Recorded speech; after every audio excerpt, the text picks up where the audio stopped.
Hello everybody and welcome to today's video where I'm going to be showing you how to use the velocity scheduler. So this is going to be a short one today because it's actually really simple and it is much easier than the scheduler that we've been using in paper. So what is the scheduler? Well, a scheduler allows you as the plugin developer to schedule tasks. Now this can be a variety of things, so a task could be something that you run now, for example. Or more commonly, it can be something that you run in X amount of time. So say I want something to run in 5 seconds or 10 minutes. That would be what we call a delayed task. Or you can have something that runs every X amount of time. So that would be a repeating task. So for example, I want to do an announcement in chat saying to everybody, this is how to donate to my server every 5 minutes. That's just a repeating task every 5 minutes. And so a scheduler allows us to schedule those tasks basically. So there's no need to delay, it's a fairly simple concept, so let's go ahead and look at how we would implement that. So what I'm going to do is I need the logger, well I don't need it, but I'm going to print out a few things in this video. So I'm going to keep the logger, and I'm going to give myself an instance of the proxy server, which is how we get to the scheduler. So once you've got your proxy server, when the proxy starts up, I'm going to schedule a few tasks. And towards the end of this video, we'll boot this up and then we can watch those tasks happen in real time. Alright, so now that we have the server instance, let's go ahead and do server.scheduler. So we're going to get the scheduler, and then look, it's super easy to do a variety of tasks from here. And then because our goal here is to schedule a task, for every one of these, you'll need to build your task. So the task just consists of an instance of your main class, and then a runnable. Now a runnable is just, well, you guessed it, a runnable piece of code. So what we'll do is we'll go on the next line and we'll do .build task. So the first parameter is an instance of the main class, so that's the word this. And then just like we did with paper, we're going to write the word runnable. Like that. And we open a body. And now what's going to happen is when we've scheduled this task and when it actually runs, all of the code inside of here is what's going to run when it's triggered. So what I'll do is, let's say, I'll do logger.info. And I'll say this task has run. Okay, awesome. So let's now then decide, do we want it to be a task that's delayed, or do we want it to be a task that is repeating? And now it's worth noting that in Velocity, there is no main thread. Everything is asynchronous. So there's no kind of, where there is in paper, you know, running a task synchronously on the main thread or not. Everything's asynchronous. So let's look at how to then delay or repeat the task. So to delay a task, you just do .delay. All you need to do is pop in a number and then a time unit. So let's say we wanted to delay it by 1 second. You would do 1 and then time unit, which is Java's .seconds, just like that.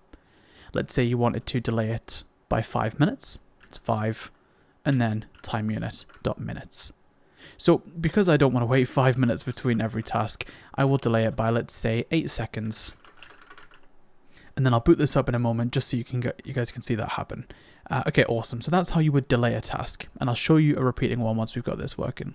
Now with every one of these, you always need to run .schedule at the end, and that's going to send it off to the scheduler, which uses a cached thread pool, and it reuses threads. So it'll choose one of those threads and it'll execute the code inside of this block here.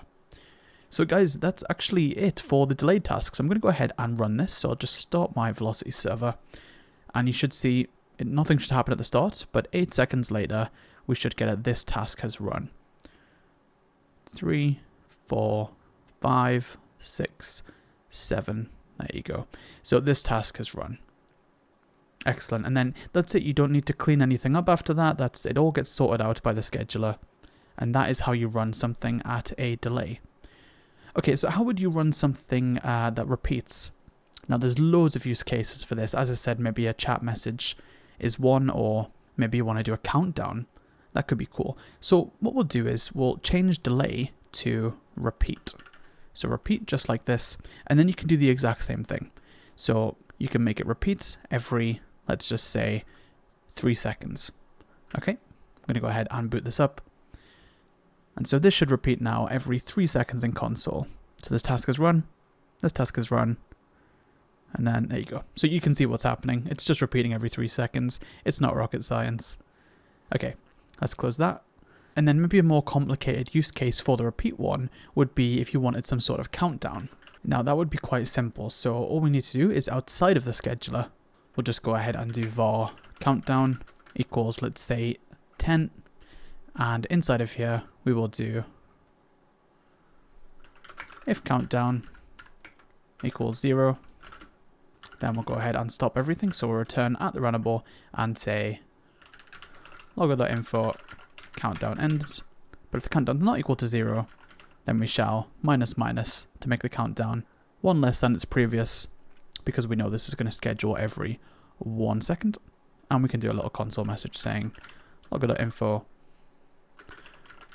countdown, and then we'll pop in the countdown field just there. So very simple countdown system. So we'll go ahead and run that. And then hopefully this should count down from 10. And there you go. 8, 7, 6, 5, 4, 3, 2, 1. And you're going to see something in a second that we're going to have to talk about. Okay, so it's still going. So this is the next thing that we need to go through, is how to cancel tasks. So you can see this is working as intended. It did the countdown straight from 10, which was great, every 1 second. So that's how you do a delayed and repeating task, super simple. So how do you cancel a task? Well, there's 2 ways to do it. You can either cancel it from inside itself or outside of itself. So what I'll do is I'll use the countdown for how to do it outside of itself, because that's always something you're going to have to do at the end of a countdown. So where we've got the runnable here, what we can do is we can change our very simple runnable to a slightly more complicated, what we call a consumer. Okay, and then what that means is we can give ourselves access to this task just like that. So I'll remove that. Okay, and we'll do return at consumer instead. So now we have access to that task, we can actually cancel it from inside of itself. So let's say, of course, the countdowns hit 0 here, so we don't want it to keep spamming countdowns ended. So we very simply do task.cancel, and that will work no problem. So we'll go ahead and boot that up. And that's really the only use case for a consumer here, or the only one that's well used anyhow. So 3, 2, 1, 0, countdown ended, and there you go. So there's no more because the task has cancelled itself. But you won't always want to cancel it inside of itself. That's not a hugely common use case. It's more about kind of having a task do something, and you'd probably control it in a manager or something like that. So how would that look? Well, you would very simply just assign your task to a variable. So let's say val task. And then from there, I now have access to just do task.cancel anywhere I want. Now, how simple is that? And of course, it's good practice to actually keep a hold of your tasks and make sure that you're cancelling them. You won't always want to cancel every task, something you'll want to happen throughout the life cycle of your server, but as long as you know what your tasks are and what's running, then you won't have any memory leaks. And guys, that is it. That's all we're doing today for schedulers, because that's all the content is. It's super simple in Velocity. You can very simply just build a task, put your code in there. You can make it repeat or delay at any time scale you want. And so I've shown you how to do that, and also how to make a nice little countdown, and how to keep your memory safe by cancelling tasks as well. But that's it, guys. So if you need any assistance, please join the Discord. We'll be happy to help. But otherwise, thanks so much for watching, and I'll see you in the next one.